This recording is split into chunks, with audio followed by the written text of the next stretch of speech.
रहमान मलिक की गुफ्तगू डॉक्टर साहब आपने सुनी, और ऑलमोस्ट यही गुफ्तगू हम एक मरतबा पहले भी सुन चुके हैं जब एयर ब्लू का सानिहा था। यही तमाम तर गुफ्तगू के तहकीकात की जाएंगी, मुल्ज़िमान को कैफ़रे किरदार तक पहुँचाया जाएगा। इस किस्म के साने होते रहते हैं, लेकिन हम देखेंगे कि क्या हुआ और तमाम तर लोगों को जो है इंसाफ के कटहरे में लाया जाएगा। क्या हुआ? कुछ भी नहीं। और आज एक और सानिहा हमारे सामने। इनके पास हर मसले का एक हल है।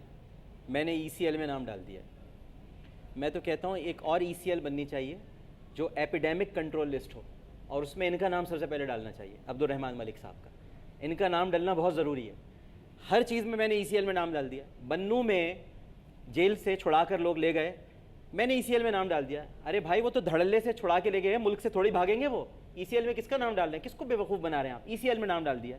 और वो जो छुड़ा कर लेकर गए वो एयरपोर्ट के रास्ते निकलेंगे बताते हुए, जी हम जा रहे हैं, हम तशरीफ़ ले जा रहे हैं, हमें पकड़ लो, FIA वालों हमें पकड़ लो। की माज़रत होगी डॉक्टर साहब, बहुत आपसे मैं जो है बात करूंगी दोबारा इस सिलसिले में। शाज़िया मरी गुफ्तगू कर रही हैं कराची एयरपोर्ट पर, उनकी भी सुनते हैं कि वो इस मौके पर क्या कहना चाहती हैं। ऐसे हैं जो दुनिया में दीगर ममालिक में यही चल रहे हैं, हमारे पास भी कुछ इससे थोड़ा लेटेस्ट मॉडल है, लेकिन एयरक्राफ्ट क्या वाकई एयरक्राफ्ट है या फिर ये वेदर की ही वजह से हुआ है? तो देखिए ये तमाम चीज़ें, इस पर हम अभी तो कोई कंक्लूजन नहीं ड्रॉ कर सकते। और जिस तरह इंक्वायरी तलब की गई है और उसको तेज़ करने का भी हुक्म जारी हो गया है सदर साहब की जानिब से, तो मैं समझती हूँ कि इसमें यकीनन हमारी आंखें हैं, मॉनिटर कर रहे हैं हम। उसके बाद जो भी बन पड़ेगा, हुकूमत ने यकीनी तौर पे खड़े होना है अपने लोगों के साथ, और ये तो ऐसा जज्बा है जो हुकूमत में नहीं है सिर्फ, लेकिन तमाम लोगों में आज पाकिस्तान की कौम में है।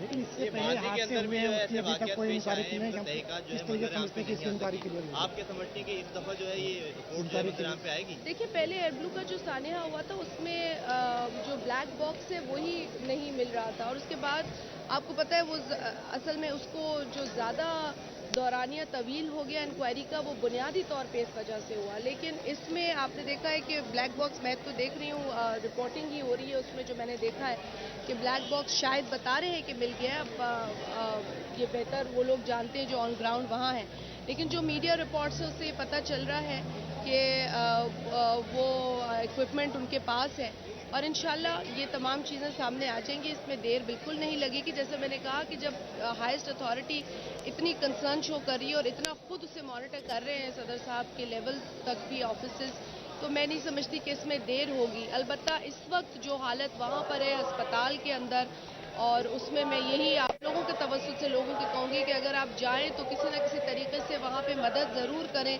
सहारा दें, अपना कांधा दें, सपोर्ट करें।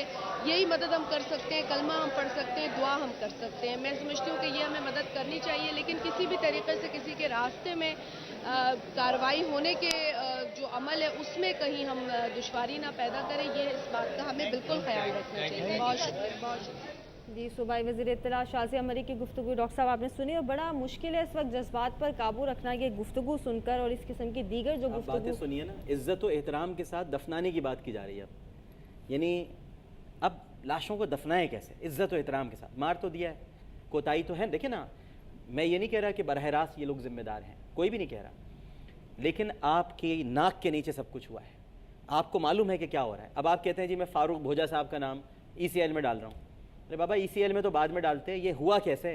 ये 30 साल पुराना जहाज ये उड़ कैसे गया? बिल्कुल, एयरलाइन इतनी बड़ी जो है दोबारा से ऑपरेट हुई, उसके एयरक्राफ्ट ऑपरेट हुए, सिस्टम दोबारा शुरू हुआ, और लेकिन अब एजाज के साथ लाशें दफनाने का वक्त है ना। मार तो दिया, कत्ल तो हो गए लोग, कत्ल हुए, ये कत्ल हैं। ये हम तो ज़ाहिर है कि शहीद कह रहे हैं और यकीनन शहीद हैं, लेकिन दर हकीकत इनको किसी की अदम तवज्जुही ने कत्ल किया है, किसी की गैर जिम्मेदारी ने कत्ल किया है। इनके कातिल हैं लोग, और कोई एक नहीं है इनका कातिल, इनके कई कातिल हैं। वो भी इनका कत्ल करने वाला है जिसने इस तैयारे के इस कंपनी को लाइसेंस दिया, वो भी इनका कत्ल का जिम्मेदार है। जिसने वो क्लीन चिट दी कि अब ये तैयारे परवास कर सकते हैं, वो भी इन कत्ल का जिम्मेदार है। जो पायलट मामा क्लाउड के अंदर एक रिपोर्ट ये भी है कि वो उसमें उस तैयारे को ले गया। यानी काफ़ी नातजुर्बाकारी, बदअहदी, करप्शन, ये सब चीज़ें इन तमाम 129 अफराद के कत्ल की जिम्मेदार। बहुत सी रिपोर्ट सामने आएंगी, पायलट की गलती थी या फिर वेदर की वजह से प्रॉब्लम हुआ, लेकिन अभी तो कसूरवार ब्लैक बॉक्स है ना। ब्लैक बॉक्स अभी मिला ही नहीं है, उनको तो पता ही नहीं। अभी तो मीडिया रिपोर्ट्स आई हैं, पता नहीं मिल भी गया कि नहीं मिला, चले अब मिलेगा, फिर वो कहीं जाएगा। आपको पता है ना, ब्लैक बॉक्स हमारे यहाँ से कहीं जाता है, बाहर जाता है, पता नहीं कहाँ जाता है, उसके बाद फिर वो वहाँ से आता है, उसके जाने और आने में ही 1 साल लगता है। 1 साल बाद पता नहीं हुकूमत इनकी रहती है कि नहीं रहती, और जब नहीं होगी, अगर रही तो ये कहेंगे देखिए हमने अपने दौरे हुकूमत में उस हादसे की तहकीकात कराई, नहीं होगी तो कहेंगे हमें तहकीकात ही नहीं करने दी गई, वरना हम कातिलों को मंजर आम पे लाते, जिम्मेदारों को मंजर आम पे लाते। कौम का काम है टेलीविज़न पर तमाशे देखना, वो देख रही है। तहकीकात का जो ड्यूरेशन है ये तो एक अभी तवील अरसा है, लेकिन डॉक्टर साहब अभी 7:15 बजे जो फ़्लाइट लेकर जाएगी लवाहिकीन को इस्लामाबाद, इस वक्त अभी जिस वक्त हम बात कर रहे हैं ये लम्हा मौजूद और 7:15 बजे तक का अरसा, और फिर वो ट्रैवलिंग टाइम जब वो इस्लामाबाद पहुँचेंगे, कुछ आप बयान करेंगे कि 1 क्या घंटा 40 मिनट वो कर्ब के लम्हात होंगे, कर्ब के।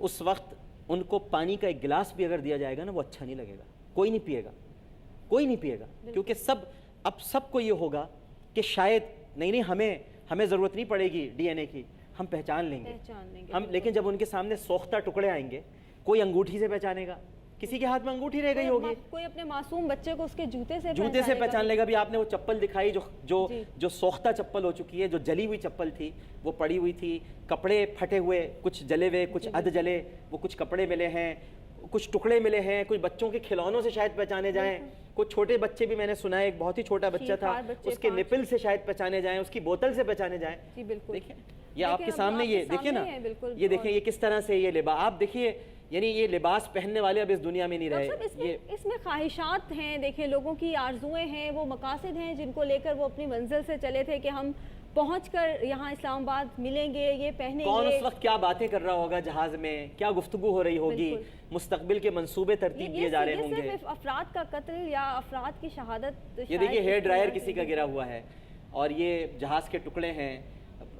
जहाज को बदनसीब कहा जा रहा है, जहाज थोड़ी बदनसीब होते हैं, जहाज एक नॉन लिविंग थिंग है, उसकी किस्मत और उसका नसीब नहीं होता, बदनसीब और बदकिस्मत कहा जा रहा है। ये शामत आमाल है, उन लोगों की शामत आमाल है जिनका भुगतान उन बेगुनाहों ने भुगता है जो उस जहाज के मुसाफिर थे। ये देखिए चीज़ें, अशिया बिखरी पड़ी हैं, और ये मलबा जो है ये कई किलोमीटर के इलाके आप देखिएगा। कल वो दीवानावार लवाहिकीन, अगर उनको इजाज़त मिली यहाँ तक जाने की, तो वो इनमें भी तलाश कर रहे होंगे अपने प्यारों की चीज़ें। वो तो इस उम्मीद के साथ जाएंगे कि शायद कोई एक खबर ऐसी इत्तला मिल जाए कि भाई अभी 127 लोगों की लाशें नहीं मिली हैं, कुछ 4-5 नहीं मिल पाए हैं। आपको याद है यही अब्दुल रहमान मलिक साहब ने पहले एयर ब्लू के हादसे में कह दिया था, नहीं कुछ लोग जिंदा हैं, याद है ना आपको। और लोगों में एक उम्मीद पैदा कर दी थी, और उसके बाद जब वो उम्मीद टूटी तो फिर क्या हुआ। और फिर मौजज़े के मुंतज़िर तो हम सब रहते ना डॉक्टर साहब। हमारे नुमाइंदे हैं अज़हर बिन करीम, उनसे हम जानेंगे कि इमदादी सरगर्मियाँ जाए वक़ुआ पर क्या है इस वक्त, और वहाँ पर किस तरह से रेस्क्यू ऑपरेशन जारी है। अज़हर बताइएगा कि रात का ये लम्हा है, लेकिन फिर भी इमदादी सरगर्मियों का काम जारी है, क्या सूरत हाल देखते हैं आप?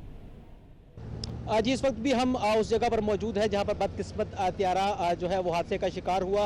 इस वक्त भी रात के जो रेस्क्यूअर्स हैं, तमाम लोग हैं वहां पर, जो लाशें उठाने का सिलसिला स्टिल अभी जारी है। इसके अलावा जो जहाज़ का मलबा है उसको उठाने के लिए भी जो है वहां पर जो इमदादी टीमें हैं वहां पर मौजूद हैं। इस वक्त भी जिस तरह हमारे नाज़रीन देख सकते हैं कि ये वो एम्बुलेंसेज हैं, जिस तरह हमारे कैमरामैन आपको दिखा पा रहे हैं कि वो डेड बॉडीज इकट्ठी करके ला रहे हैं। इसके अलावा पाक फौज के जो जवान हैं इस वक्त वो भी यहाँ पर मौजूद हैं, जो कि अपनी जो रेस्क्यू काम के साथ साथ सिक्योरिटी के फ़राइज़ भी सरअंजाम दे रहे हैं। इस हवाले से जब हमारी इस्लामाबाद इंतज़ामिया और पुलिस और जो रेस्क्यू इदारे हैं उनसे बात हुई तो उनका ये कहना था चूँकि दुश्वार गुजार ये एरिया है, इस वजह से कुछ जो है वो मुश्किलात ज़रूर आ रही हैं। रात गए ये जो इमदादी काम है वो जारी रहेगा, और सुबह जो है और नए जो रेस्क्यूअर्स हैं वो भी यहाँ पर रिप्लेस करेंगे, लेकिन जो रेस्क्यू का ये काम है, मलबा उठाने का काम है, वो रात गए और कल तक जारी रहेगा। अगर हमारे कैमरामैन पैन करके आपको दिखा सकें तो ये वो एरिया है, वो जंगल है जहाँ पर जो तमाम डेब्रीज हैं वो इस वक्त जो जहाज़ की वो फैली हुई है। जहाँ पर डेड बॉडीज जो लोग हैं जिनमें रेस्क्यू 1122 पाक आर्मी, एयरफोर्स और जो दीगर लोग हैं वो इसमें शरीक हैं। जी।